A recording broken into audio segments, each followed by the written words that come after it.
4th સ્ટેજનું breast cancer હતું મને, અને મેં 32 કીમો લીધેલા છે અને 20 રેડિયેશન. હવે તમે વિચારી શકો કે 32 કીમો લીધેલા પછી એ માણસની મેન્ટલી અને ફિઝિકલી કન્ડિશન કેવી હોય, તો એ તમે થોડું ઇમેજિન કરી શકો છો. અને એ સમયે મારા પાસે આ ડિવાઇસની જાણકારી મને મળી અને આ ડિવાઇસ મારા ઘરે મેં લીધું અને હું 1 વર્ષ ઉપર 14 મહિના થઈ ગયા. એટલા મહિનાથી હું પાણી પીઉં છું અને આજે મને જોઈને કોઈને વિશ્વાસ નથી આવતો.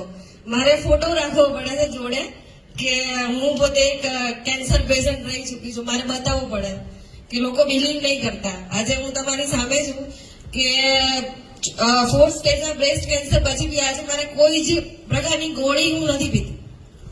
નહીં તો તમે જોયું હશે કે કેન્સર પેશન્ટને એક ગોળી ચાલુ છે, લાઈફ ટાઈમ લેવી જ પડે. પણ હાલ મારે કોઈ જ મારા બોડીમાં કોઈ પ્રોબ્લેમ નથી અને હાલ હું કોઈ મેડિસિન ખાતી નથી. વાવ મેડમ.